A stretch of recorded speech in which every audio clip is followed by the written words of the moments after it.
I am Santiago Wright, 30 years old, and my life in Portland, Oregon feels like an endless, unrelenting loop. I rent a tiny room in the suburbs where the walls are damp and moldy, and the sound of traffic from the highway echoes all night long. Single, no girlfriend, no long-term plans at all. I just live day to day, trying not to think too far ahead about the future because if I do, I'm afraid I'll fall apart. Every morning when I wake up, I look in the mirror and tell myself, just today, tomorrow will be different. But tomorrow comes and it's the same, and I still force a smile and accept it. My life revolves around 3 jobs, like 3 nooses tightening around my time. During the day, I work as a cashier at a small convenience store called Quick Mart, where most customers are either drunk guys or stressed-out moms with screaming kids. I scan cards, ring up purchases, smile politely, and try not to notice the stale cigarette smell that clings to everything. Thank you, I say, but in my head I'm thinking about the exhaustion building up inside me. In the afternoons, I switch to delivering food for an app called Fast Eats. I ride my e-bike through streets slick with light rain, holding bags of hot food, silently praying I won't be late. Every late delivery means a penalty, and a penalty means my dinner will be a cheap sandwich instead of something decent. Late at night, I work the night shift as a security guard at an abandoned warehouse, sitting in a dark booth staring at camera monitors, fighting to keep my eyes open while my body screams for sleep. I rarely get a full 8 hours, usually just 4 or 5, and I wake up with bloodshot eyes and a body that aches like I've been beaten. But I still act cheerful, at least on the outside. I tell myself this is just temporary. Things will get better. I'll find a better job, maybe an office job with normal hours, and I'll finally have time to live instead of just survive. My meals are usually cheap stuff, grilled cheese sandwiches or hot dogs. I don't complain. I know I'm luckier than a lot of people. And every month I set aside $2,000 from what I earn, money I have to scrape and save every penny for, to send back home to my parents in Idaho. My parents are all I've had since I was a kid. I grew up on a poor farm in rural Idaho where the land was dry and failed crops were normal. My father, Dylan Wright, is a patriarchal man who values money above everything else. He taught me that a man has to be strong, has to make money and never complain. Money is the only thing you can rely on, son, he used to say in his raspy voice, worn out from too many cigarettes. My mother, Scarlett Wright, is a weak, submissive housewife who always stayed in my father's shadow. She cooked, cleaned, and rarely spoke up. I loved them the way a child is supposed to love his parents. But that love isn't always returned. I send money regularly every month, seeing it as my duty, my way of repaying them for raising me. Still, I rarely get any real care or concern in return. A short phone call on my birthday or a text checking in when they need more money. I don't blame them. I just accept that's how my family works. That day was a cold, rainy one, the typical Portland rain, persistent and soaking through to the bone. I was out delivering for Fast Eats, my e-bike gliding over slippery streets, the bag of food on my back still hot but cooling fast in the wind. The app's timer was counting down. I had only 10 minutes left to deliver this burger order 3 blocks away. My heart was pounding, worried about the penalty if I was late. "You've got to hurry, Santiago, or you won't make it," I told myself, pedaling harder. Then I saw him, an elderly homeless man curled up on the sidewalk under a dripping tree. His body was thin and trembling like the last leaf of autumn, his skin pale, his eyes staring blankly. His clothes were torn and soaked, and he looked completely exhausted, like he was on the verge of giving out. People hurried past him, a young woman staring at her phone, a middle-aged man pulling a suitcase, a group of laughing teenagers. No one stopped. They pretended not to see him, or maybe they were just too busy with their own lives. I rode past, but the image haunted me. I stopped a few meters ahead, my heart racing. "You don't have time, Santiago," I thought. "If you stop, you'll get penalized, and this month's money for home is already tight." I glanced at the timer. 8 minutes left. But then another voice spoke in my head, the voice of conscience, or maybe memories of cold nights in Idaho when I was young, watching my parents struggle with poverty. I couldn't just leave him. After a moment of hesitation, my hands shaking, I decided to stop. I ran to the old man and knelt on the wet sidewalk. "Sir, are you okay?" I asked, my voice full of worry. He didn't answer right away, just trembled, his eyes blinking slowly. I touched his shoulder and felt how thin and ice-cold he was. He tried to say something, but the words were slurred and unclear, as if his mind was lost somewhere. He couldn't stand. His limbs were too weak, and I realized he couldn't manage on his own. My heart tightened. He could die here if no one helped. Without hesitating anymore, I pulled out my phone and called 911. "Hello, I need an ambulance right away. There's an elderly homeless man lying on the street. He looks very weak. The location is the corner of 5th and Oak in Portland." My voice shook, but I tried to stay calm. While waiting, I took off my jacket, the only one I had to keep warm, and draped it over him. The rain soaked my back, but I didn't care. My delivery app buzzed, "Order late." I knew I'd be fined, probably $50, but at that moment it didn't matter. The ambulance arrived a few minutes later, its siren cutting through the rain. The paramedics jumped out and quickly checked him. "Severe malnutrition, possible hypothermia," one said. They lifted him onto a stretcher, and I decided to follow. I rode my e-bike behind them, called my boss to take emergency time off for the afternoon shift, and headed to the hospital, worried about the old man. At the hospital, the atmosphere was chaotic with beeping machines and the smell of disinfectant. The doctor examined him, and the results left me stunned. Severe malnutrition, very poor health, and signs of memory impairment. The doctor spoke in a professional but detached tone. The old man had no ID and no information about any relatives. The hospital would only provide the minimum treatment needed to stabilize him. I was listed as the temporary contact, signed the papers, and covered what they couldn't provide. Extra medications, clean clothes, basic necessities. The money in my wallet disappeared fast, but I didn't think much about it then. If I didn't step up, no one else would. In the days that followed between my work shifts, I made time to visit the hospital. Early in the morning, before heading to Quick-Mart, I'd bring a container of hot soup. In the afternoons after deliveries, I'd rush over to help the nurses wash him. The old man gradually became more alert, but when asked about his identity, he just shook his head. He didn't remember his name, his address, or any family. His memory was gone in patches, like puzzle pieces scattered by the wind. The doctor's official diagnosis: Alzheimer's. "He can't care for himself and can't be discharged alone," they said. "We'll notify social services to arrange placement." I nodded, but my heart felt heavy. I knew those facilities, overcrowded, lacking personal care, places where people are warehoused. With his memory issues, he'd be lost and terrified. I walked out into the hospital hallway, sat on a cold plastic chair, and thought deeply. Rain was still falling outside the window, and I wondered, could I really walk away from him? Or was this the moment my life would change in a way I never imagined? The old man, with his slightly clouded eyes and frail body, had become a constant presence in my mind since that rainy day. I didn't know who he was, but seeing him lying in the hospital bed, alone and lost, made my heart ache. Social services would take him somewhere, an overcrowded nursing home where people are crammed together like ghosts with no one truly caring. With Alzheimer's, what would happen to him? Wandering lost in unfamiliar hallways, calling out for memories that were gone. I couldn't let that happen.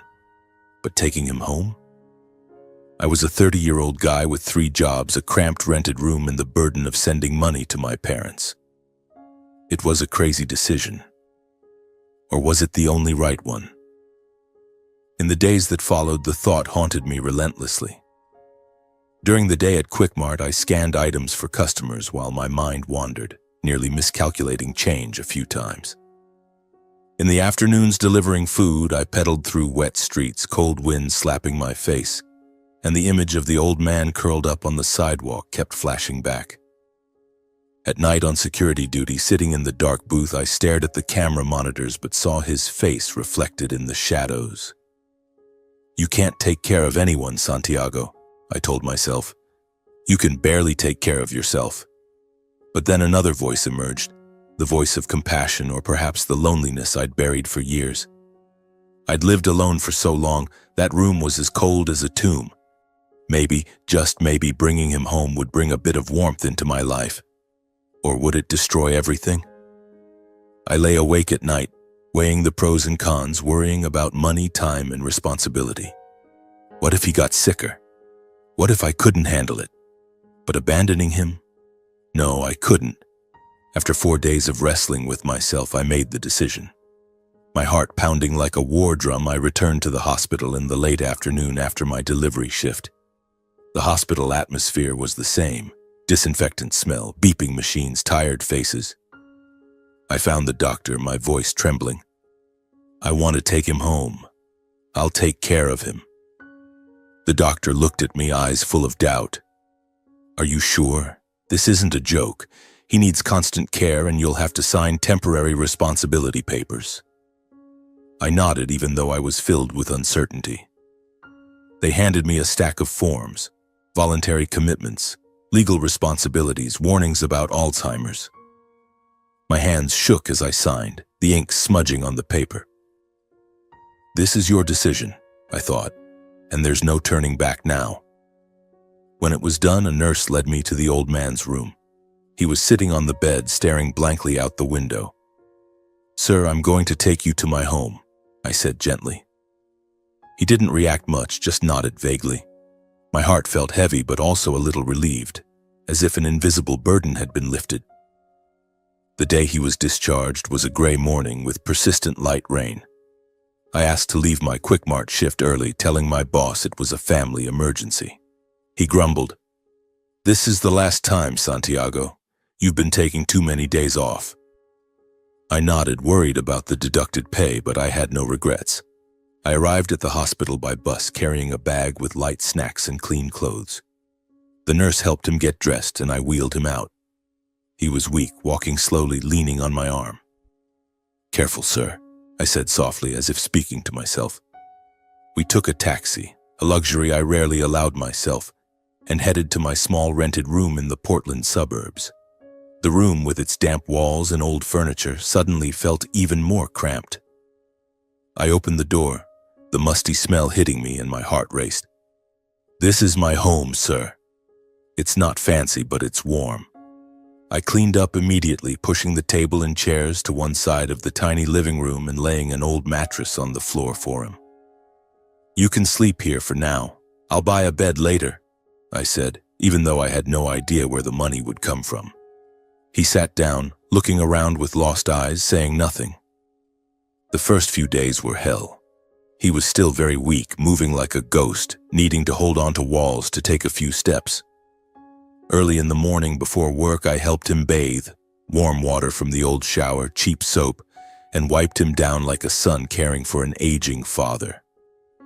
I made chicken soup for him, and since his hands shook too much to feed himself, I spoon-fed him.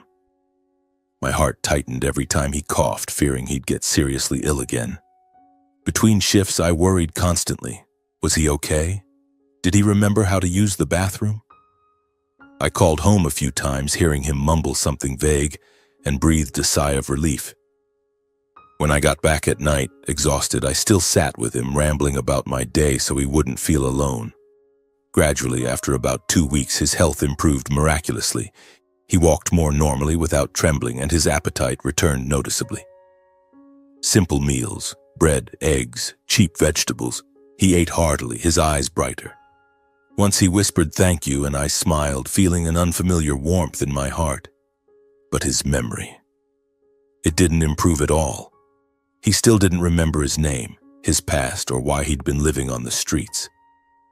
One evening, as we sat at the small table, I gently asked who he was. He shook his head. "I don't know. I don't remember anything." My heart sank. He was like a book with all its pages erased, only the worn cover remaining. I couldn't just sit still.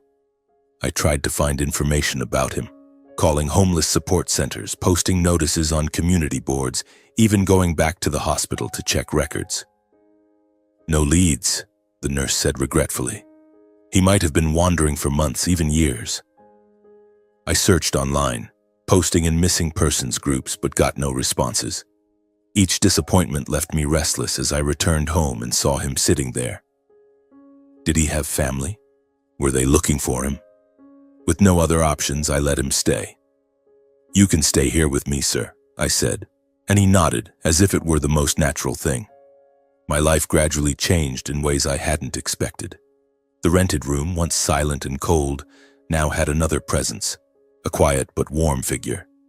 In the mornings, I left early for Quick Mart, telling him, "Take care of yourself while I'm gone, I'll be back soon." He nodded and I left worried, my heart racing whenever I thought of him alone. But over time I realized he could handle things within his ability. He swept the floor, washed dishes, even folded clothes, slow but careful movements like habits from a past life. When I came home exhausted after the night shift, I often found the room tidier. Dust gone, things organized, and the smell of food wafting from the small kitchen. The old man would cook simple meals, vegetable soup, toasted bread, or fried eggs. Enough for both of us, waiting for me to eat together. We ate in silence, but it was no longer a lonely silence. His memory came and went. He'd confuse recent events, call me by strange names, or forget to turn off the stove. "Sir, my name is Santiago," I'd gently remind him, feeling a pang of sorrow. But he was always kind and gentle, and even without knowing who he was, he knew how to care for others. One evening, I came home late after an extended shift, my body aching. He saw it, quietly made hot tea, and placed it by my bed. "Drink this to feel better. You worked hard today." My heart warmed in a way it hadn't in years. For the first time, someone was waiting for me, caring without expecting anything in return. I grew accustomed to these routines, even taking them for granted. I started looking forward to coming home after work instead of dreading the emptiness like before. The house felt less empty. His light coughs, the clink of spoons against bowls, his quiet mumbling, all created a new rhythm. But deep down, I still worried. Money was tighter, and this decision could change everything. Would my parents understand? What if he suddenly remembered and left? Life now felt like a taut wire full of surprises, and I didn't know when it might snap. But for now, with him by my side, I no longer felt alone. Those evenings sitting at the small dining table, listening to him mumble about fragmented memories, helped me forget some of the exhaustion from my 3 jobs. He wasn't a burden. He was the warmth in this cold room. But harsh reality didn't let me dream for long. Since bringing him home, my financial situation had gotten worse and worse. Living expenses skyrocketed, his medications, more nutritious food, even small things like soap or cleaning cloths, while my income stayed stubbornly the same. I had to count every penny, skip my morning coffee, choose cheaper food, and worst of all, I was forced to cut back on the $2,000 I sent to my parents each month. At first, I tried to keep it the same, hoping I could manage by working extra hours. But then utility bills went up, and once when he caught a cold and needed medicine, it all drained my wallet dry. The first month I sent it 3 days late and only $1,500. My heart pounded as I hit the transfer button, knowing my parents would notice. And just as I'd feared, the phone rang that very evening. It was Dad. His voice came through the speaker, sharp and harsh, without any greeting. "Why is this month's money so little, Santiago? What the hell are you doing over there?" I sat on the edge of the bed, gripping the phone tightly. In the living room, the old man was sleeping. His steady breathing drifted through the half-closed door. "Work has been unstable lately, Dad," I said slowly, trying to keep my voice steady. "Fewer delivery orders, pay cuts." "Unstable my ass," Dad snapped. "You've been working there for years. Now it's suddenly unstable. Or are you hiding money for your own shit?" I was speechless. Silence stretched for a few seconds. "No, Dad," I said quietly. "I'm still sending it, just not as much yet." Dad grunted, his voice full of irritation. "Whenever we need it, it's always short. How are we supposed to live here without money?" The call ended abruptly. I hadn't even had a chance to say more. Less than 10 minutes later, the phone buzzed again. This time it was Mom. Her voice was weak and tired, but every word weighed heavily on my chest. "Your dad and I are really struggling. Your brother still hasn't found a job. The electricity bill is about to get cut off this month. I closed my eyes and leaned against the wall. I know, Mom, I said, trying to stay calm. I'll figure something out. Mom spoke softly. Try a little harder, okay? The whole family is counting on you now. I said yes obediently, then my throat tightened. After hanging up, the room fell silent. I looked toward the living room. The old man shifted in his sleep, pulling the thin blanket closer like a familiar reflex. I sat there for a long time, feeling pulled in two directions. On one side was my blood family waiting for money. On the other was a man who had no one else but me. I didn't want to disappoint my parents, but I also knew that if I turned my back, the old man would have nowhere to go. The calls came more frequently after that. At first once a week, then twice. Dad would call early in the morning just as I was getting ready to leave. How much are you sending this month? Don't be late again. Mom would call late at night, her voice trembling, starting with the usual question. Are you okay? Are you eating properly over there? Then immediately the real concern. I'm just asking, but have you arranged the money yet? I always found ways to dodge. Work was unstable. Economic downturn. Any excuse as long as I didn't have to tell the truth. I'll send it soon, I'd say, my own voice sounding so fake it made me cringe, but the truth was I couldn't. The second month I sent only $1,000. The third month just $800. Each transfer felt like cutting a piece of my own flesh. The pressure built on my chest, piling up day by day, leaving no room to breathe. During the day at the Quick Mart cashier counter, my hands scanned items while my mind drifted, nearly miscalculating change several times. In the afternoons delivering, cold wind slapping my face, I rode through long streets thinking endlessly about a choice with no answer. On one side was duty to my parents, the people who raised me, harsh as they were, who had never truly been on my side. On the other was the old man, a stranger, no blood relation, but now part of my daily life. If I chose him, would I be ungrateful? And if I abandoned him, how was I different from the people who had hurried past him on the street? On those long nights, I lay awake in bed listening to his light snoring from the living room. Streetlight filtered through the window, casting distorted shadows on the wall. You have to choose, Santiago, I told myself. My parents back home weren't wealthy, but they had the small farm. They could manage somehow, at least that's what I told myself. They had Kevin, my brother, even if he was lazy. But the old man, if I put him back on the street or into a social facility, he'd waste away in loneliness. After many nights of weighing it, tears soaking my pillow, I decided to keep caring for him. But deep down, I knew it was just an illusion. I needed to go home and explain in person. Maybe looking into my eyes, they'd see my sincerity.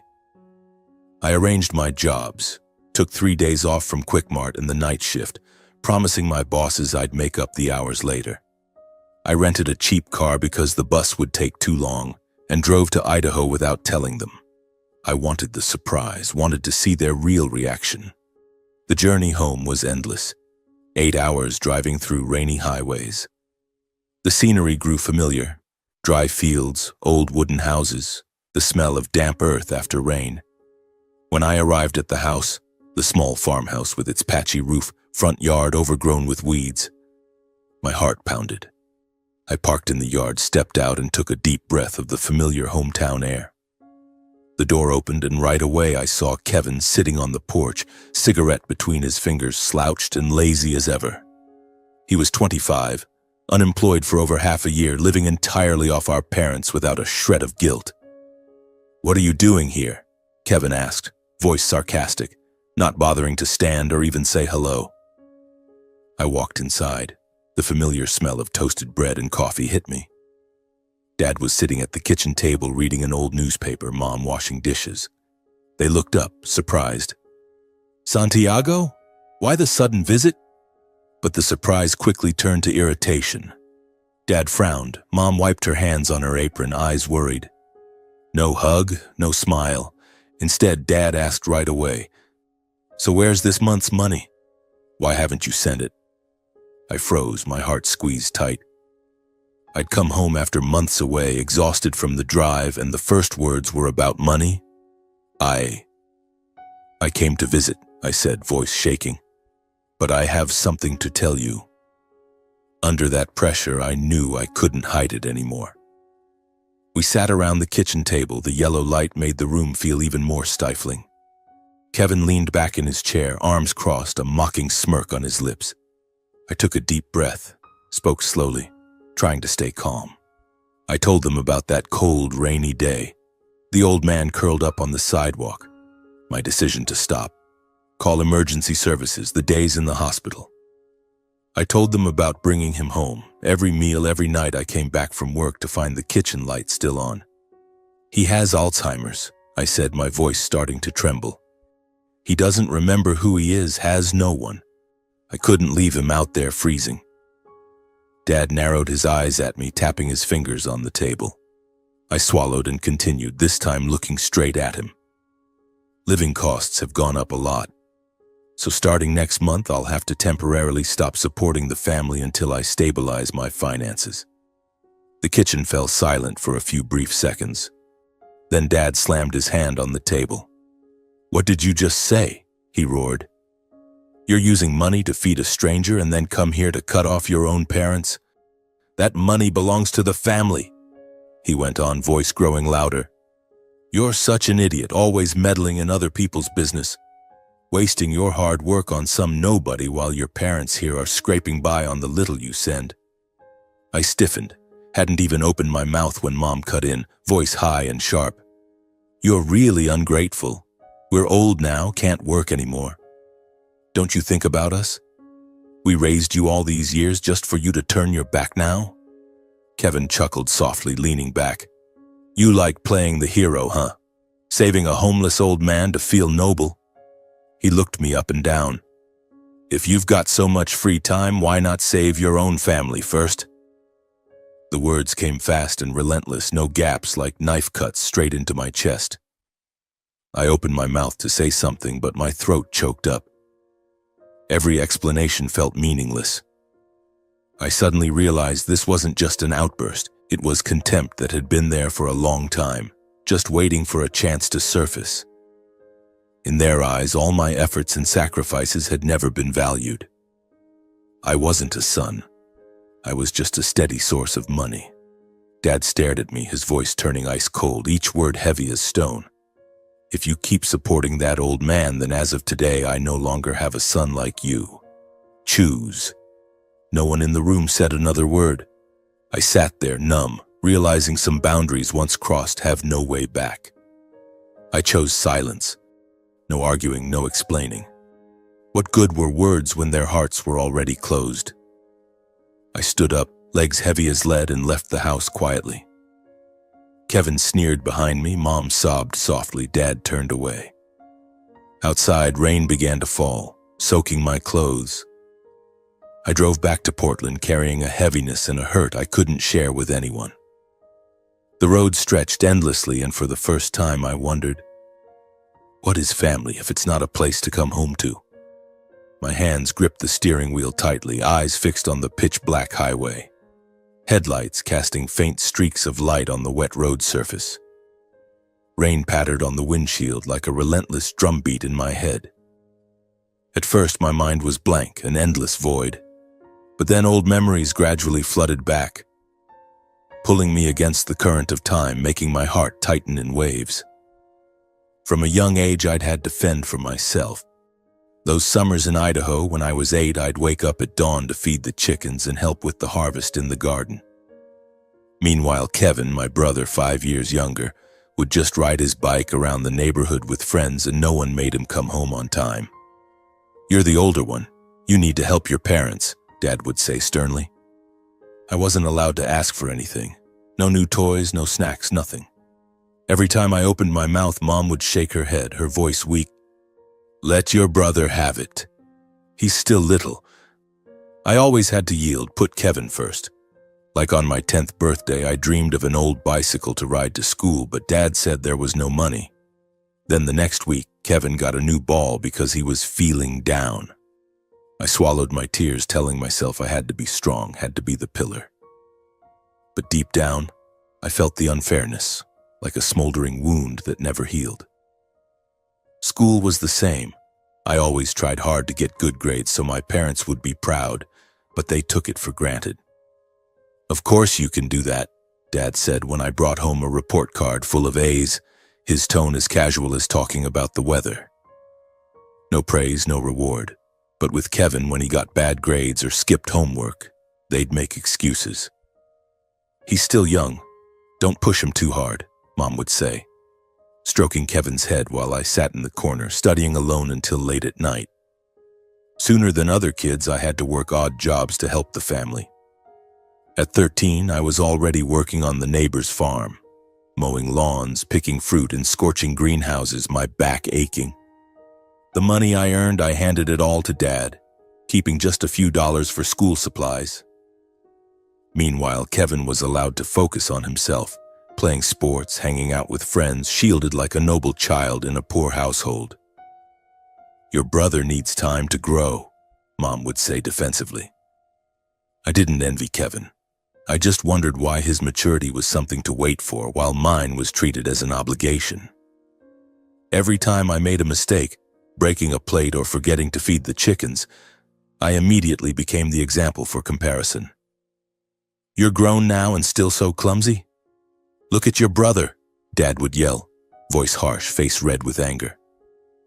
But with Kevin, it was different. When he messed up, they'd just gently remind him, "Be more careful next time, okay?" Those small differences repeated day after day, building up like drops of water silently filling a glass.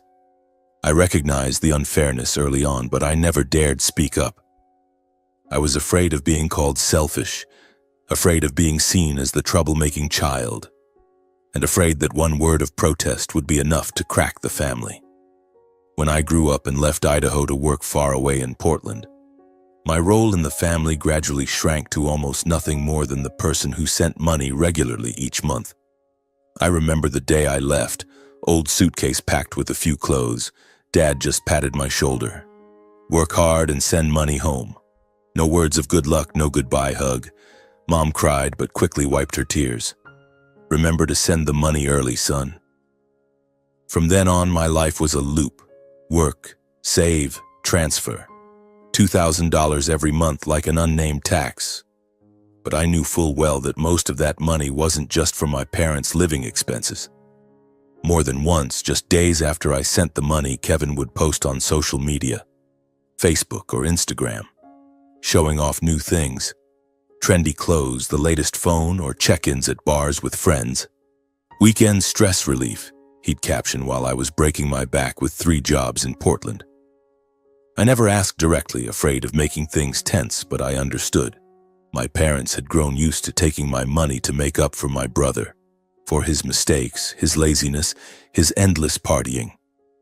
"Your brother's going through a tough time," Mom would often say over the phone, her voice flat like a well-rehearsed explanation. "Help him out a little longer, okay?" Those things repeated for years, making me gradually realize I'd never been seen as a son who needed care, just a financial resource. I remember one Christmas when I called home excited to talk about work. But Dad interrupted. "Why haven't I seen this month's money yet?" He didn't ask what I was eating, how I was sleeping, if I was tired. I was a walking ATM, nothing more. This incident, when I confessed about the old man, wasn't the first time I'd been dismissed. It was just the straw that broke the camel's back, the first time I no longer had the strength to keep enduring. On the highway, those memories made me tremble. I slowed the car, tears streaming down, wiping them hastily with my sleeve. Where did I go wrong? Why was I treated like this? I asked myself, heart full of pain.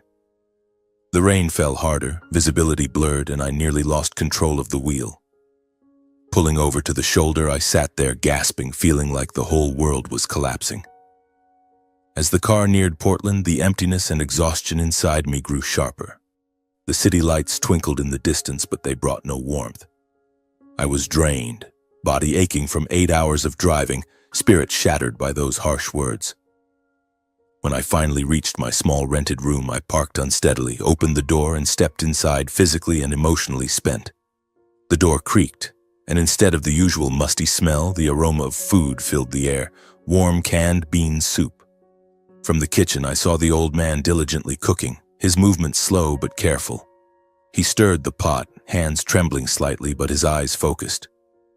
On the table were simple dishes already set out: bread, canned bean soup, and a sliced apple. The room was tidier than when I'd left, floor wiped clean, things neatly arranged. I stood frozen for a moment, feet rooted to the spot. After a day of being rejected by my own blood family, the person waiting for me to come home was a stranger with no shared blood. He looked up, saw me, and gave a vague smile. "You're back. Eat while it's hot. It won't taste good cold." His voice was hoarse but full of warmth, the kind of warmth I'd never received from my parents. In that moment, I felt this small house, cramped and lacking as it was, gave me a sense of peace greater than anywhere else. Tears rolled down, but this time they were tears of relief. I sat down at the table, ate in silence, and for the first time I thought, maybe family isn't about blood, it's about the people who choose to stay by your side. After that stressful trip back home, I returned to the grind of work, but nothing felt the same anymore. My parents' harsh words haunted me like deep knife cuts into my heart. I tried to forget, throwing myself into work to fill the void, but the financial pressure and emotional wounds gradually wore down my health in a very noticeable way. At first, it was just prolonged fatigue. After the 8-hour drive back to Portland, I got home with my body completely drained and my mind spinning. I thought one night's rest would fix it, but it didn't. In the days that followed, I still got up early for my shift at Quick Mart, scanning items for customers with trembling hands and blurred vision from lack of sleep.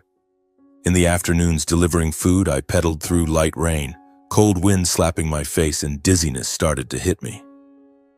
At night on security duty, sitting in the dark booth, I had to prop my chin to keep from nodding off. The costs for the old man, medications, more nutritious food, forced me to cut back on everything. No morning coffee, no snacks, even reducing my own portions. Each month, my wallet grew thinner, and that burden felt like a rock pressing on my chest. I told myself to be strong, to keep going, but my body didn't listen. The pressures piled up, worrying about the old man, money troubles, and the pain from my own flesh and blood family. I started coughing, lightly at first, but then persistently, with fits that made my chest ache sharply. Then a high fever struck suddenly like a storm. One morning I woke up burning hot, my head heavy, coughing nonstop. I tried to sit up, but my legs were jelly. I didn't have the strength to stand. "Sir, I'm not feeling well," I whispered, my voice hoarse. The old man came in from the living room, moving slowly, but his eyes were worried. "Just lie still," he said, his voice rough but gentle. The days that followed were hell. I was bedridden, fever spiking to 39 degrees Celsius, 102.2 degrees Fahrenheit. Endless coughing leaving me exhausted and completely drained. Some days I couldn't even get up to go to work and had to call in sick, heart full of worry about the deducted pay. My boss at Quick Mart grumbled, "If you take any more time off, I'll fire you for good." But I couldn't help it. My body had betrayed me. During those days, the old man cared for me in his slow but remarkably attentive way. He wasn't quick or agile, and his memory came and went, but his concern was like a cool stream, soothing the pain. Luckily, I'd stocked up on food beforehand, so he didn't have to go out shopping alone. He made simple soups, stewed vegetables with a bit of cheap canned meat or fish, seasoned just right. Every morning he puttered in the tiny kitchen, hands shaking as he stirred the pot, the smell of soup filling the room. "Try to eat so you'll get better," he'd say, bringing the bowl to my bedside and spoon-feeding me. I sipped each mouthful, warmth spreading down my throat. He sat on the edge of the bed, watching me closely as if afraid to miss something. "Have you taken your medicine?" he'd ask, then pause, frowning in thought. "Let me check again." He'd shuffle to the old alarm clock, reset it, even though I knew he'd just done it moments ago. He'd go to the medicine cabinet, open it, close it, then open it again. "Have you taken it yet?" he'd mutter. Better check to be sure. Sometimes he'd forget I'd just taken it and go back to the kitchen to reheat more soup.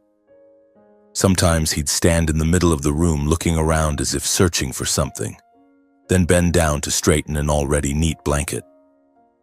He wiped every corner of the floor, refilled my water glass, put everything in its place, slowly but carefully. He repeated familiar tasks over and over as if stopping might make him forget he was caring for someone. Watching him fuss like that, I suddenly understood. He didn't remember who he was, but he still remembered how to care for others. Not through memory, but through habits etched deep into his body. I lay there, throat tight with emotion. I whispered thank you. He turned, looked at me for a moment, eyes kind but vague. He smiled and nodded reassuringly. Just rest. I'll take a break too.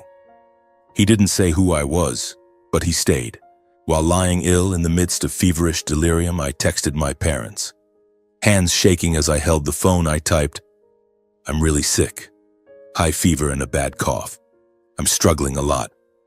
I sent it, hoping for a call, some encouragement, even a plan to visit, but nothing. The message just sat there, unread or ignored. The first day I checked my phone constantly, heart racing every time the screen lit up. Nothing. The second day, still silence. As the days dragged on in hopeless waiting, I gradually realized my serious illness wasn't enough to make them care. Maybe they were still angry, still saw me as ungrateful. Or simply when the money stopped coming regularly, I no longer mattered. That indifference cut like a knife, deeper than the physical pain. I lay there staring at the moldy ceiling, heart full of emptiness and sadness.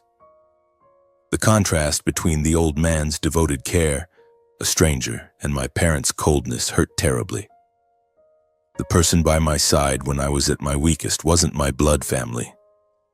Why do they treat me like this? I asked myself, tears soaking the pillow. Time passed slowly but relentlessly. After more than a week, I recovered enough to return to work, body still weak but gradually readjusting to the old rhythm. The old man hadn't changed much. His health was stable. He went about his daily routine, cooking simple meals, tidying the small room, sometimes mumbling fragmented stories about a past he himself no longer fully grasped. His memory didn't improve. Sometimes he forgot my name, sometimes called me something unfamiliar, then stopped. But he lived peacefully in that familiar space beside me. To feel more at ease when I had to leave for work, I stuck reminder notes around the room. Turn off the stove, lock the door, drink water. I also wrote down the address and my phone number on paper, folded it neatly and put it in his pocket in case he went out and couldn't find his way back. Those little things didn't help his memory, but they eased my worry whenever I left the house. Before I knew it, nearly 2 years had passed since the day I brought him home. In those 2 years, the small room had become a true home.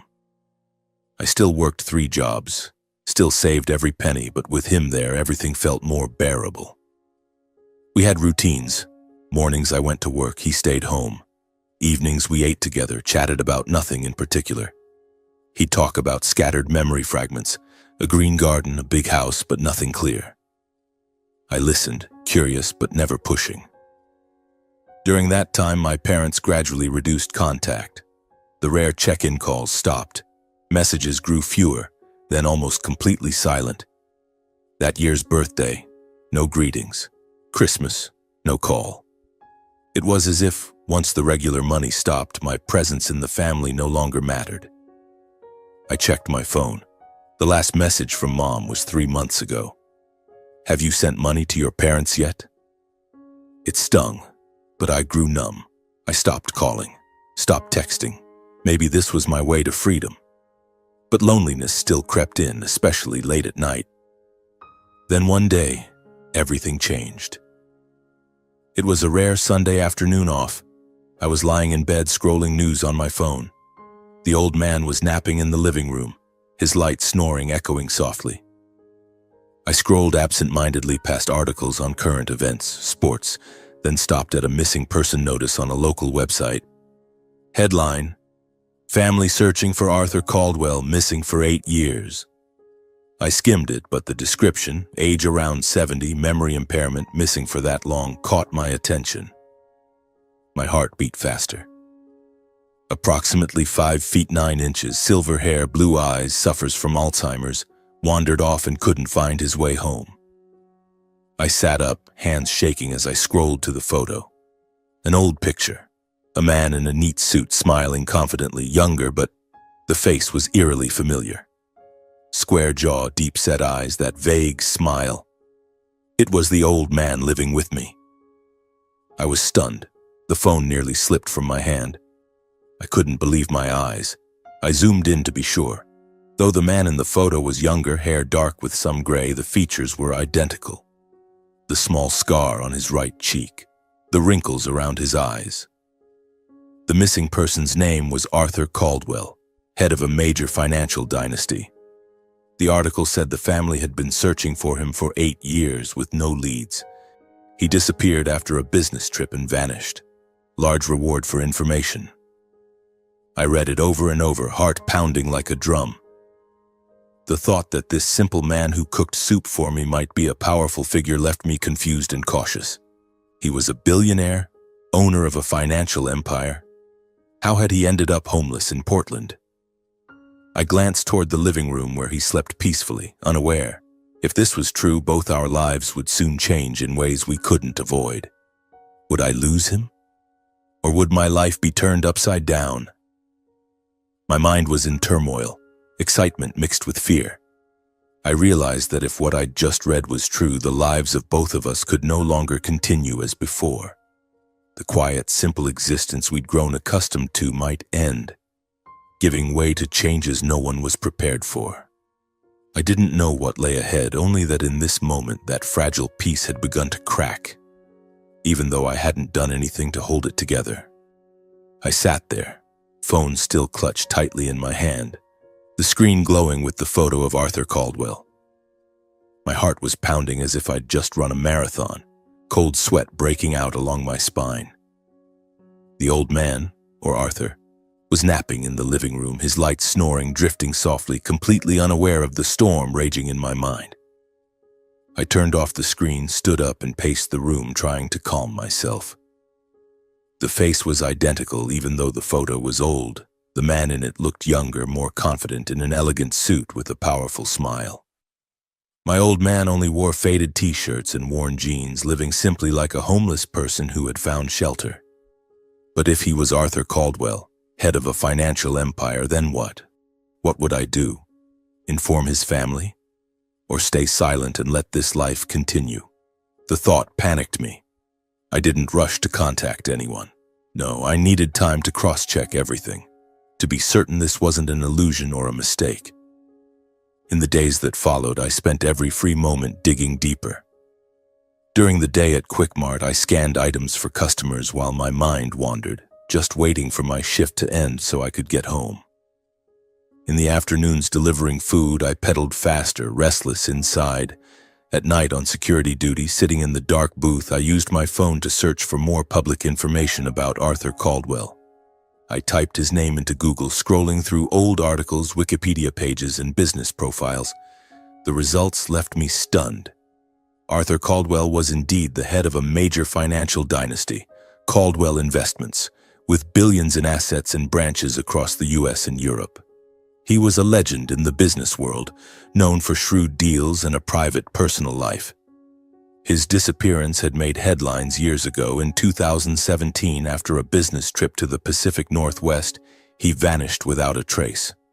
The family offered a large reward. Police investigated, but there were no leads. Articles described him as having early-stage Alzheimer's before he went missing, and that he might have wandered off, unable to find his way home. Every detail matched.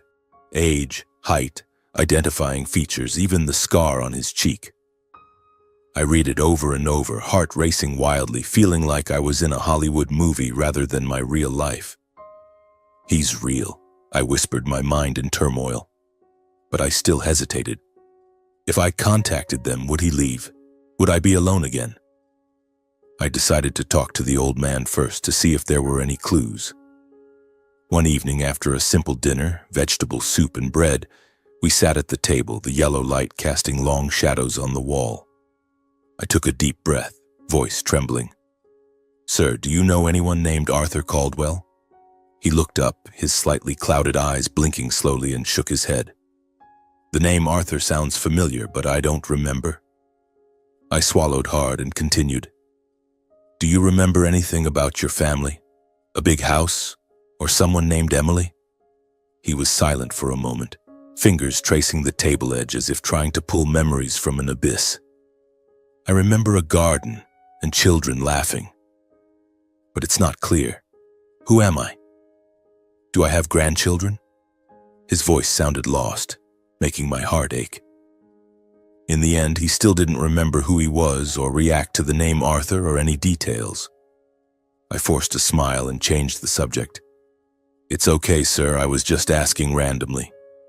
But my heart felt heavy. He didn't remember, but his family did. I couldn't keep him forever, no matter how much I wanted to. After many sleepless nights, lying awake listening to his light snoring from the living room, I made the decision. Heart pounding as if it would burst, I contacted the information listed in the missing person notice, a phone number and email. The contact was Emily Caldwell, Arthur's granddaughter. I chose to call since an email might be ignored. The phone rang for a long time. Then a young woman's voice answered, professional but weary. "Emily Caldwell speaking." I took a deep breath, voice shaking. "Hello, this is Santiago Wright from Portland. I saw the notice about Arthur Caldwell, and I think he's with me." Silence on the other end, then a sharp intake of breath. "Are you serious? Or are you trying to scam us for the reward money?" I told her everything. The rainy day, rescuing him from the street, taking him to the hospital, caring for him for 2 years. I described his appearance, his Alzheimer's, every detail. Hearing what I provided, Emily sounded both shocked and emotional, voice trembling. "Oh my God, my grandfather has been missing for 8 years. We've never stopped searching quietly. What you're describing, his health, memory, circumstances, it matches perfectly. Do you have photos? Send them to me." I sent pictures of him sleeping, and Emily cried, "It's him. It's definitely him." The descriptions of his health, memory, and current situation convinced Emily the match was highly likely. She expressed her desire to come pick him up immediately and bring him home. "I'll fly to Portland right away. Give me the address." But I refused to hand him over to a stranger right away. He couldn't make decisions for himself, his memory was lost, and I'd never met Emily. I feared a scam, or worse, that he'd be taken unsafely. "I'm sorry, but I can't just hand him over like that," I said firmly. "He trusts me. I'll bring him to you myself and meet you in person to confirm." Silence for a moment, then Emily sighed. "I understand. You're right to be cautious. I'll send you the family home address in California. Please help bring him back. We'll be waiting." After a brief hesitation, Emily agreed, sending the address, a villa in the San Francisco suburbs. I immediately arranged my work, heart full of worry and excitement. I requested extended leave from Quickmart and the night shift, promising to make up hours later despite my boss's grumbling. I rented a cheap car since the bus would be too tiring for him. The next morning, I gently woke him. "Sir, today I'm taking you on a long trip." He nodded vaguely, asking no questions. We left Portland in light rain, him sitting in the passenger seat staring out the window with vacant eyes. The 10-hour journey took us along endless highways, scenery shifting from Oregon's green forests to California's hills and mountains. I drove, mind racing. Would he remember home? Was Emily real? Tension rose at every rest stop. I checked on him, fearing he'd panic. When we arrived late in the afternoon, I saw it was a large, discreet villa, carefully secured. High iron gates, cameras everywhere, lush green gardens. My heart pounded, hands gripping the wheel. As soon as we entered the grounds, the old man had strange, instinctive reactions. He slowed his steps, looking around longer than usual, a flicker of familiarity in his eyes. "This place. I think I know it," he mumbled, holding my arm tighter. Emily Caldwell came out to greet us. A young woman around 25, long brown hair, dressed simply but exuding elegance. Her initial demeanor was reserved and wary as she saw me, a strange man bringing her grandfather home. "Are you Santiago?" she asked coolly. I took the initiative to briefly explain his circumstances over the past years, the day I saved him, the care, and why I'd brought him in person. I didn't want him to be shocked. He trusts me. Emily listened, her eyes gradually softening. Face to face, Emily quickly recognized him even though his memory was no longer intact. She called him Grandpa affectionately, tears streaming down, gently hugging him. The old man didn't call her Emily correctly, but he responded familiarly, stroking her hair, seeming more at ease near her. To reassure me, Emily had the family lawyer and private doctor verify the missing person records. They brought out old photos identifying marks, stored medical information, quick DNA test, fingerprints, and legally confirmed the old man was Arthur Caldwell. 100% match, the lawyer said professionally. I exhaled in relief, but my heart felt heavy. As I prepared to leave and say goodbye, the old man grew confused and anxious, clinging to me and gripping my hand instinctively. He mumbled for me not to go, eyes panicked. Seeing that, Emily realized that even back in his old home, Arthur still saw me as his safest anchor. "Stay a while. Give us a chance to thank you," she said, voice emotional. Our first interaction was cautious. We both observed and assessed each other. Emily saw I had no ulterior motives, no demand for the reward, nothing, and I saw she genuinely cared about his well-being, not power or money. We talked briefly, exchanged phone numbers, and I left feeling full of anticipation. Life had changed, and I knew this was only the beginning.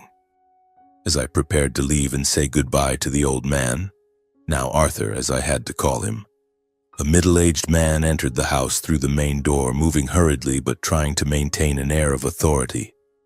He was around 50 with salt and pepper hair cut short, wearing a smart gray suit, but his eyes were sharp as knives.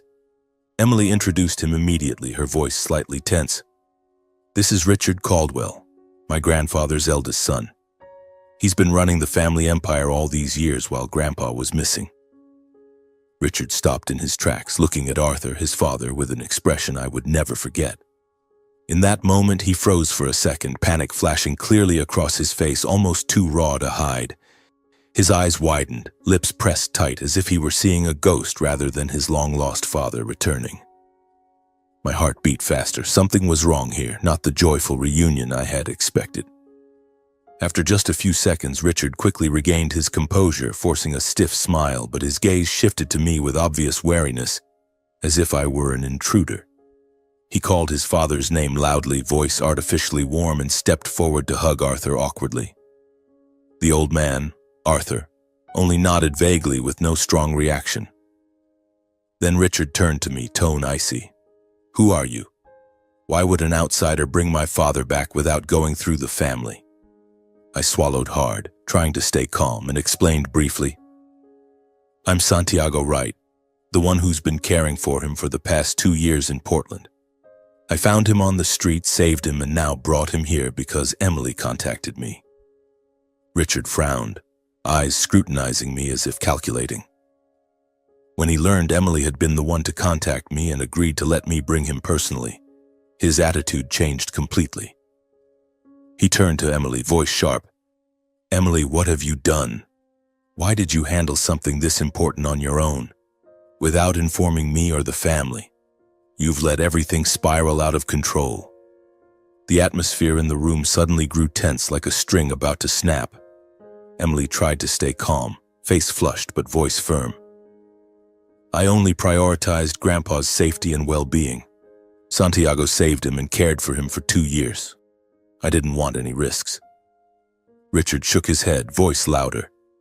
"You acted emotionally, letting an outsider interfere in internal family matters without considering the consequences. Do you realize how big this is?"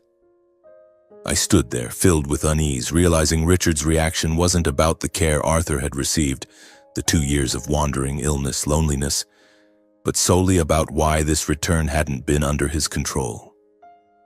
It was as if Arthur were an unexpected chess piece that had appeared and disrupted his board. I quickly said goodbye and left that grand house carrying a heavy sense of foreboding. Arthur's family was far from the harmonious, orderly picture their wealth suggested. Beneath the veneer of the luxurious villa and lush gardens lay hidden schemes. I drove back to Portland, mind reeling, wondering if he was truly safe there. In the days that followed, I couldn't sit still. Though rationally I no longer had responsibility, Arthur had become part of my life. The man who cared for me when I was sick, waited for me to come home for dinner, brought warmth to my cold room. I frequently contacted Emily via texts and calls asking about Arthur's condition. "How is he? Is he okay?" I'd ask, voice worried. At first, Emily replied cautiously, only giving basic information and avoiding deeper family matters. "Grandpa is fine, resting. Thank you for your concern." Her tone was polite but distant, as if hiding something. I didn't push, just sent regular messages, hoping he wasn't lonely in that unfamiliar place. But over time, I noticed troubling signs in how Emily's responses grew increasingly guarded and hesitant. Messages became shorter, calls fewer, and sometimes she paused. "Grandpa is adjusting, but things are a bit complicated." My heart raced each time I read them, unease surging. Something was happening, and I feared he was being pulled into it. I didn't press or ask intrusive questions. I only cared whether Arthur was stable and felt safe. "As long as he's healthy, I'm happy," I texted calmly. My lack of ulterior motives and patience gradually changed Emily's view of me. After a few weeks, she started opening up more. One late-night call, Emily's voice weary. "Santiago, you're the only one who was there for Grandpa when he was at his weakest, not for money or status." I exhaled in relief, feeling an unfamiliar warmth. After a few such conversations, Emily began to trust that I truly put Arthur's interests above everything else. From then on, she became more open and started sharing what was really happening in the family. Her voice trembled over the phone. "Since Grandpa returned, Richard has been controlling his daily life very tightly. He's restricted from going out, always monitored. Personal decisions, what to eat, who to see, have to go through others under the pretext of protecting his health." I listened, heart tightening. Emily gradually revealed more. Old documents related to assets and management authority were being brought up again, sparking disputes within the family. "Richard signed many contracts during the 8 years Grandpa was missing," she said, voice full of worry. "Now that Grandpa's back, those decisions could be reviewed." Arthur's return meant Richard faced the risk of losing control over the company and the financial decisions made in his absence. That made Arthur's presence a direct threat to Richard's interests, and those of his wife Margaret and son Lucas, who had benefited from that power. Emily shared more details. "He's hired private doctors to monitor Grandpa 24/7, but I suspect it's not just care. There are closed-door meetings and I'm being kept out." I gradually understood that Arthur's return wasn't just a family reunion. It was an event that could upend the entire balance of power. The Caldwell dynasty, with its vast financial empire, was now like a chessboard, and Arthur was the king piece unexpectedly revived. I realized Arthur might not be in a truly safe environment, even in his own home. "Now that he's home, is he happy?" I asked Emily, voice concerned. She sighed. "Grandpa often asks about you, calls you the kind grandson. But Richard doesn't like it, says Grandpa needs rest and shouldn't see outsiders."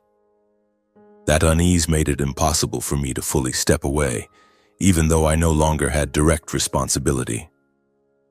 I still worked my 3 jobs in Portland, still lived in the cramped rented room that now felt emptier than ever, but my thoughts were always in California. Late at night, I lay awake thinking about him. The man who made soup for me when I was sick, now perhaps isolated in that luxurious villa. I began seriously considering whether I could stand by while the person who had sheltered me at my weakest was caught in a silent, dangerous conflict. What should I do?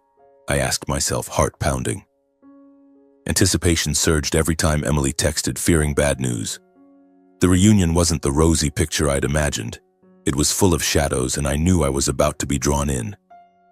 Those days I lived in a state of limbo, like walking a tightrope between two skyscrapers. During the day at Quickmart, I scanned items for customers with trembling hands, my mind elsewhere, thinking about Arthur in that distant villa. In the afternoons, delivering food, cold wind slapping my face, I pedaled faster, heart full of worry. Was he lonely? Was Richard doing something to him? At night on security duty, sitting in the dark booth, I checked my phone constantly, hoping for a message from Emily. The rented room was now emptier than ever. No more of his mumbling, no more the warm smell of soup. I cooked alone, ate quickly, then lay awake, imagining the schemes within the Caldwell family. I knew I didn't belong in their world, of villas, lawyers, and power, but Arthur had become part of me, and I couldn't abandon him. A few days later, Emily reached out to me on her own. It was a late evening, just after I got home from the night shift, body exhausted. The phone rang and Emily's voice came through, more urgent than usual. "Santiago, I know this doesn't directly involve you, but I want to talk to you." My heart raced, a bad premonition rising. Emily said that Arthur's longtime caregiver, a trusted nurse who had been close to him, had been suddenly replaced without clear reason, swapped for someone new chosen by Richard. "I'm very suspicious," she whispered, voice trembling. "My visits with Grandpa keep getting postponed with excuses that he's not lucid enough. I only get short, supervised meetings." I slumped onto the bed, gripping the phone tightly, picturing Arthur, the man who had diligently made soup for me, now isolated in his own home. According to Emily, Arthur had become more withdrawn, with limited contact with familiar people and often in a state of prolonged fatigue. "Grandpa sleeps a lot, forgets more than before," she said, voice full of worry. "I think it's due to medication interference, but Uncle Richard says it's just old age." Emily also admitted she was gradually being sidelined from decisions about him, even though she was direct family and had once been the legal representative. "I'm excluded from meetings, told I'm too young, too emotional. He's controlling everything." I listened, anger boiling inside. Tension rose as Emily revealed more. She had discovered Richard was arranging for Arthur to sign a full power of attorney, transferring legal and financial control to him, on the grounds that Arthur was no longer capable of managing his assets and important decisions. "The documents are already prepared," Emily whispered, voice panicked. "If Grandpa signs, Richard will have everything, the company, the assets, all of it. I'm afraid he's being pressured." I gritted my teeth, imagining Arthur with his lost memory being backed into a corner. "What should I do now?"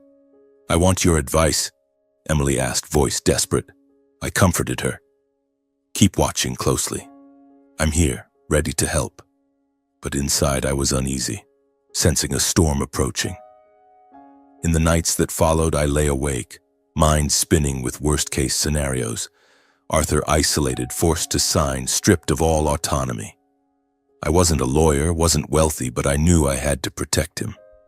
The man who had given me warmth when my own blood family turned away.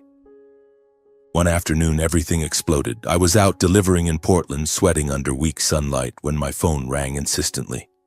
It was Emily, voice panicked, almost crying. "Santiago, I found out they're preparing to sign the papers this very afternoon. The power of attorney is ready, timed for when Grandpa is at his weakest and most dependent. I tried to intervene but was blocked. They say it's an internal family decision." My heart stopped. My hands shook so much I nearly dropped the food bag. "They're forcing him to sign," Emily pleaded, voice breaking. "Come right away. If we're too late, Grandpa won't be protected anymore. I need you now." With no other choice, I abandoned my shift, called in an emergency leave, and rushed to my car. Heart pounding like a war drum, I drove to the Caldwell Villa in California, knowing this was a moment for no hesitation. The 8-hour journey felt endless, but I drove like mad, stopping only for gas, mind reeling with images of Arthur being coerced. When I appeared at the villa gate, ringing urgently, the atmosphere inside immediately tensed like a drawn bowstring. Emily came out to open it, face pale, pulling me into the grand living room. where everyone was gathered around a polished wooden table, papers spread out. Richard confronted me directly, face flushed with anger. "Who are you? How dare you barge in here? Leave immediately. You have no right to interfere." His voice echoed with authority, but I stood firm, heart racing but resolute. "I'm Santiago Wright, the one who saved and cared for Arthur for 2 years. I'm here because Emily called, and for him." Richard's wife, Margaret Caldwell, a middle-aged woman with heavy makeup and designer clothes, spoke up critically, voice shrill. "An outsider like you, coming back here surely means you have impure motives. Get out." Their son, Lucas Caldwell, a young man around 20, arrogant posture, hair slicked back, showed contempt, smirking. "A lowlife like you should leave before we call security." I clenched my teeth, anger surging, but didn't retort, only looking toward Arthur sitting there, face weary, hand holding a pen shakily. Emily stepped forward, positioning herself between Arthur and the signing table, hands slightly trembling but voice firm. She spoke, taking a deep breath. "Everyone stop this. Grandpa is not willingly signing anything here.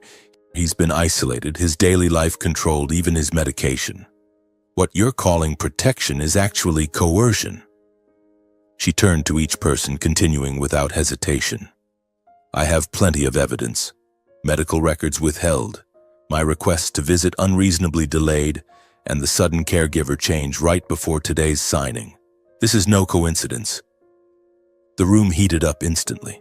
Overlapping protests erupted, but at that moment I stepped closer.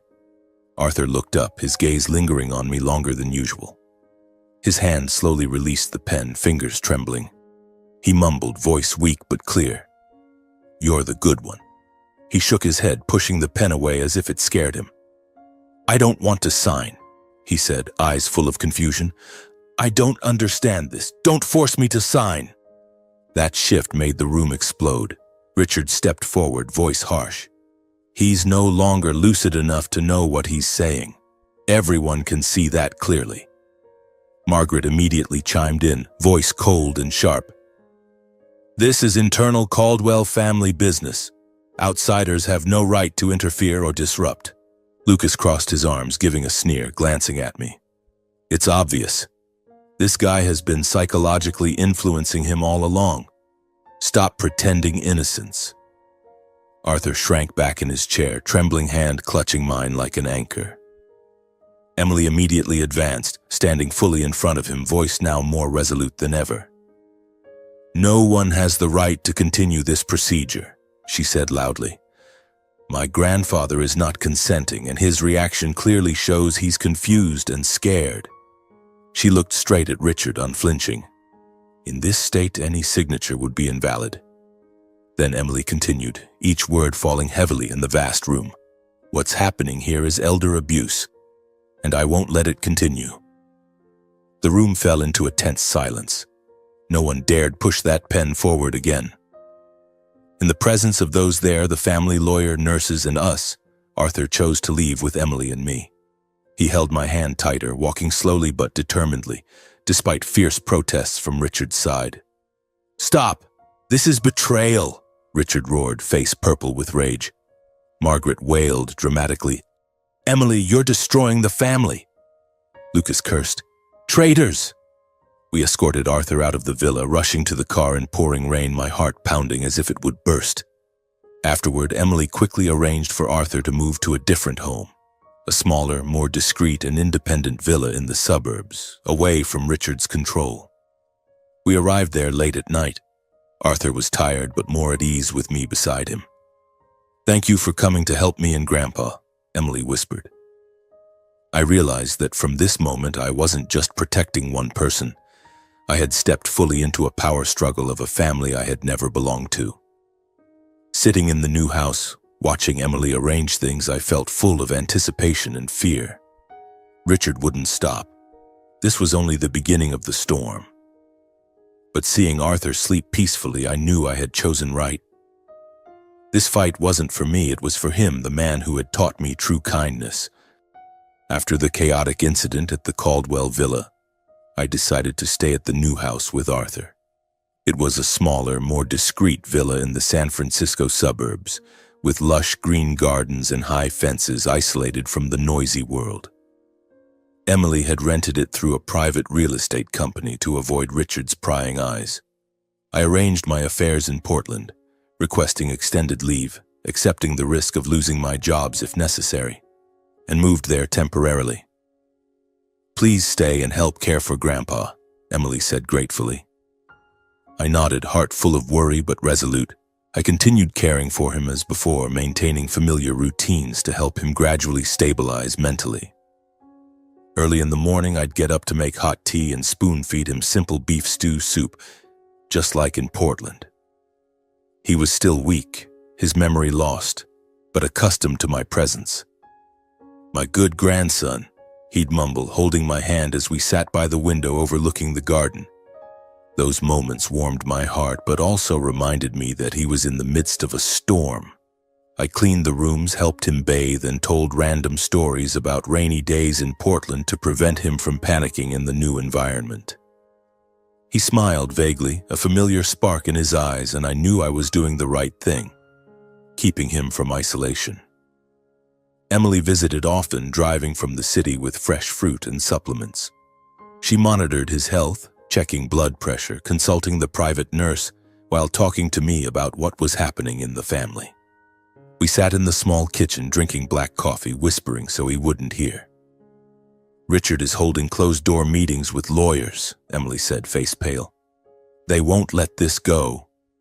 We both understood that Richard's side wouldn't accept defeat easily, and that the confrontation was just beginning. Emily admitted she had quietly collected documents over the years about Richard's misconduct. During the time he ran the company while Arthur was missing. Her voice trembled.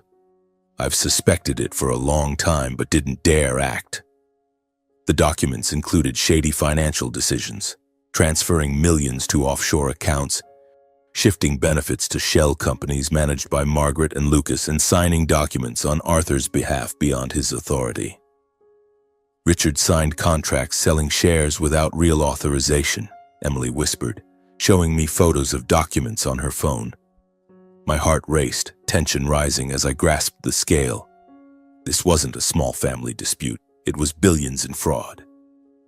Previously, Emily had chosen silence to avoid tearing the family apart and hoping it could be resolved internally. "I thought I could persuade him," she said, eyes red. "But not anymore. I'm afraid of losing Grandpa." However, after witnessing Arthur's isolation and near loss of all autonomy, the way he trembled, refusing to hold the pen, Emily realized her silence only put him in further danger. "I can't let it continue," she said firmly. Emily decided to submit all the evidence to authorities, seeing it as the only way to protect Arthur and end Richard's control.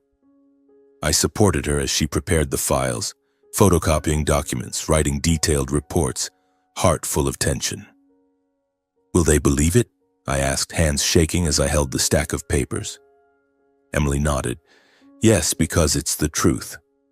We sent the files to the FBI and SEC, the Securities and Exchange Commission, through a private lawyer waiting anxiously. Each day felt like a year. I checked messages constantly, fearing Richard would discover it and retaliate. The authorities moved faster than we expected. Just weeks later, agents visited the new house, interviewing Emily and me, reviewing Arthur's medical records. They scrutinized transactions, management decisions, and legal documents from the time Arthur was missing. Thousands of pages of emails, contracts, bank reports. I watched Emily work tirelessly, providing more evidence, heart filled with worry mixed with hope. The media quickly picked up the story, turning the Caldwell family's internal affair into a public spectacle.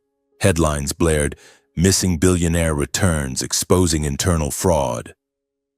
News channels interviewed experts, digging into the family history. I watched TV in the small house, heart pounding as I saw photos of Arthur, aged and lost, next to confident images of Richard. Public outrage boiled. Caldwell Investments stock plummeted and pressure mounted on Richard. Under public pressure, Richard, along with his wife Margaret and son Lucas, held a press conference denying all allegations, claiming it was slander with personal motives. I watched live on my laptop, anger surging. Richard stood at the microphone, face serious. "This is a plot by jealous people trying to seize control from me. My father has Alzheimer's. He's not lucid." Margaret sobbed. "We were only protecting him." Lucas added, "Emily is power-hungry."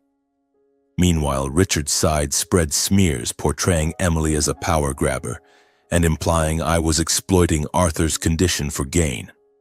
Tabloids ran stories. Mystery man from Portland, opportunist or hero. They dug into my past, my 3 grueling jobs, poor family in Idaho, insinuating I was after a reward or benefits. I read it with trembling hands, heart aching like it was being cut. "They're lying shamelessly," Emily texted, voice furious. I chose silence, staying with Arthur while letting evidence and the legal process speak. I didn't respond to the press, didn't seek interviews, just cared for him, feeding him, telling stories, shielding him from the chaos. But tension rose daily, fearing Richard's retaliation. The investigation dragged on for months, like a grueling marathon. Agents came frequently, taking statements, examining documents. Emily and I cooperated fully, but hearts full of fear. Would the evidence hold? Would Richard buy his way out? The trial opened after the lengthy investigation in federal court in San Francisco. I sat in the back rows, hands clenched, watching Arthur, brought in with a nurse, sit there vaguely. Each misconduct in financial management, abuse of power, and concealment was brought to light. The prosecutor presented forged share sale contracts, transfers to shell companies, signatures made on Arthur's behalf exceeding authority. Evidence piled up, emails, meeting minutes, bank reports. Richard sat there, face ashen, his lawyers defending weakly. "This is a misunderstanding." Contracts and decisions signed during Arthur's absence were reviewed. Many transactions were declared void. The courtroom atmosphere was electric, reporters scribbling furiously, and I sat there, heart pounding, anxiously awaiting the verdict. The court ruled Richard Caldwell sentenced to 14 years in federal prison for financial fraud, abuse of power, and elder coercion. Margaret Caldwell received 6 years as an accomplice, while Lucas Caldwell got 3 years probation and was ordered to repay all illicit gains. The gavel banged. Richard slumped. Margaret cried. Lucas turned bloodless. I exhaled deeply, tears streaming, not from joy but relief. After the verdict, Emily and I, with lawyers and relevant parties, brought Arthur back to his original home.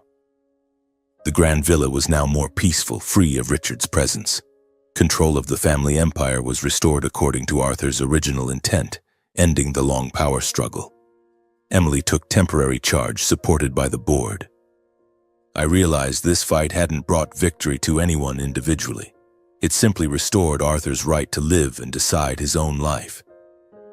I watched him sit in the garden, smiling vaguely, and thought, it was all worth it. The Caldwell dynasty entered a new era, free of hidden schemes, while I prepared to close my role as an outsider, ready for the final chapter of my own life. But my heart still raced. Would the peace last?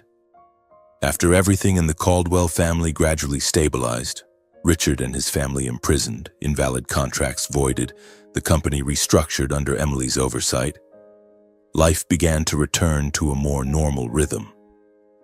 Arthur stayed in the main villa, his health stable even though his memory remained lost. Emily took on temporary leadership, supported by a new board of directors, and she frequently called me with updates. "Grandpa often asks about you," she said, voice warm. I remained in the small, discreet house, caring for him on weekends. But gradually I felt I should return to Portland, to my simple life, away from the power struggles that had exhausted me. I didn't belong in that world of board meetings, lawyers, and vast sums of money. I was just Santiago Wright, the guy who once worked 3 jobs to get by. One afternoon, as we sat with Arthur in the villa garden, he gazing at the flowers, stroking the leaves with a vague smile, Emily looked at me seriously. "Santiago, I want to offer you a job at the family company. Not out of obligation, but because you have the ability. I've seen how hardworking and reliable you are." I froze, heart racing. Work for Caldwell Investments? In high-rise offices, meetings with investors? I shook my head immediately. Thank you, but no. I just want to go back to a peaceful life in Portland. These power struggles, I'm tired of them. Emily didn't push, but her eyes were persistent. Think about it. Grandpa needs you close. And so do I. Those words haunted me. I lay awake at night, weighing it. Returning to Portland meant loneliness again. The cold rented room, the grueling 3 jobs. With Emily's persistence and Arthur's desire for me nearby, he often held my hand, mumbling, "Good grandson." I agreed to give it a try, seeing it as a chance to start over. "All right, I'll try not to let you down," I said, voice trembling, heart full of anticipation. Could I really do it? I had to learn everything from scratch.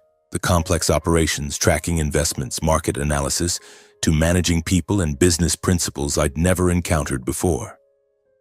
The Caldwell Investments office in downtown San Francisco, with floor-to-ceiling glass overlooking the bay, modern computers, and long meetings. Under Emily's patient guidance, she spent after hours explaining, bringing documents home. And with the diligence and discipline honed from my hard years in Portland, I gradually adapted. I stayed up late studying, worked extra hours without complaint, and proved myself through small tasks, analyzing reports, supporting the team. Colleagues initially eyed me suspiciously, a guy from Portland with no prestigious degree, but over time they respected my serious work ethic, willingness to take responsibility, and refusal to shy from challenges. Once, during a project crisis, a data error, I stayed late at the office, fixing it and saving the situation. A manager clapped my shoulder. "You handled that quickly and effectively. Well done." Over time, I secured a solid position in the company, trusted with more important tasks, overseeing small investments, even attending board meetings. My heart raced each time I entered the meeting room, but I grew accustomed to it, feeling like I was building a new life. In the time working together, feelings between Emily and me developed naturally without haste or calculation. It started with after-work conversations. About the job, about Arthur, about the events we'd been through. We cared for Arthur together, taking him for walks, telling stories, helping him eat. He sat there, listening to us talk. Emily was always present in those moments, holding his hand, smiling gently. Arthur witnessed our growing bond with quiet contentment and satisfaction, sensing his life was truly protected. But then the past knocked again. One day, while I was at the office, security called from the lobby. "2 elderly people are here looking for you, saying they're your parents." My heart tightened, a bad feeling rising. I went down to the lobby and saw them, Dylan and Scarlett, my parents, standing there, looking worn out, clothes old and dusty from travel, their familiar yet distant eyes leaving me stunned for a moment. Dad was thinner, hair completely white, Mom gaunt, clutching a worn handbag. Dad called my name, voice hoarse. They had tracked me down, surely through media coverage of the Caldwell case. We went to a private office, the atmosphere tense as a drawn string. They said Kevin had squandered everything, gambling, partying, racking up massive debts, leaving them destitute and desperate. "The house is about to be foreclosed," Mom cried, voice shaking. "Your brother disappeared, abandoning us with all the debt." They begged, hoping I'd once again shoulder everything. "You're the eldest son. It's your responsibility," Dad said forcefully, as if my years of sacrifices had never existed. "Send money home. Save us." I stood silently, listening to every word, heart pounding. Tension rose, not from fear, but from a decisive moment. For the first time, I realized in their story I was still just a rescue option, nothing more. No questions about my well-being, no apologies for the past, just demands. But this time, instead of pain or resentment, I felt a cold, clear clarity. All the emotions that once made me tremble seemed drained. I looked at them, no longer the son always trying to please his parents. I spoke slowly, voice calm in a way that surprised even me. "Mom, Dad, I won't continue sacrificing my life to cover others' wrong choices." I said it clearly, without evasion. I wouldn't send more money. I wouldn't take on consequences I hadn't created. A relationship based only on demands, blame, and exploitation was no longer family. I continued, "I've done enough. Now I choose to live for my own life." Dylan erupted immediately. He slammed his hand on the table, voice roaring as always. "You're ungrateful. You've forgotten all we did to raise you. I disown you." Scarlett burst into tears, sobs breaking. "Son, don't abandon us. You're all we have left." They went on, blaming each other, circumstances, Kevin, even me. But this time I didn't explain, didn't justify, didn't apologize. I'd done that my whole life. I stood up, walked to the door, and opened it. "Please leave," I said, voice steady without anger or trembling. They stared at me, stunned by a decisiveness I'd never shown before. Then they left. No hug, no real plea to stay. Just heavy silence in the room. As the door closed, I stood still for a moment. No pain, no resentment. Just a gradual lightness spreading in my chest, as if a rope that had bound me for years was finally untied. In that moment, I understood I had truly severed the past that had imprisoned me. My heart still raced, but it was no longer the beat of fear, it was the thrill of freedom. 2 years after those tumultuous events, my life had changed in ways I never could have imagined. From an exhausted man scraping by in Portland, I now stood as the Chief Operating Officer, COO of Caldwell Investments. Not because of my relationship with Emily or any debt of gratitude to Arthur, but because of the competence and reliability I had built over time. I clearly remember the day Emily called me into her private office, her voice serious yet full of pride. "Santiago, the board has decided to promote you to COO. Not because of me, but because of what you've done, saving that major project last month, restructuring the team and the way you lead people." My heart pounded, anticipation surging like the first time I stepped into the glass-walled office. For the past 2 years, I had worked relentlessly, from sleepless nights analyzing reports to tense meetings with partners where I had to prove I wasn't an outsider. At first, colleagues still looked at me with skeptical eyes. A man without a prestigious MBA, no Ivy League background. But I didn't give up. I arrived earliest, left latest, took on every difficult task without complaint. Once, when the company faced a financial crisis, stocks plummeting due to rumors, I led the team through 48 straight hours of work analyzing data and proposing a recovery strategy. The result? Stocks rebounded and people started calling me the quiet hero. The promotion wasn't a surprise, it was the fruit of sweat and discipline, but when I accepted the role, I still felt nervous. Was I worthy? Would my poor past hold me back? Emily and I decided to get married after a long journey of facing hardships together. Not with fanfare or extravagance, but as a natural choice for two people who truly understood and trusted each other. Our feelings grew gradually through simple moments. Evenings sitting with Arthur, sharing stories, walks along the beach hand in hand, times when Emily was exhausted after meetings and I'd have hot tea waiting for her. The wedding was simple, held at the villa with only a few close people. Arthur in the front row, smiling vaguely, a handful of trusted colleagues. No paparazzi, no lavish party. We exchanged plain silver rings and short vows. I promised to stand with you in caring for those we love, in their strength and in their weakness. After the wedding, we moved into Arthur's main villa, the place that had once witnessed so many disputes, closed-door meetings, shouting matches, now truly a home. The grand living room became cozy with family photos.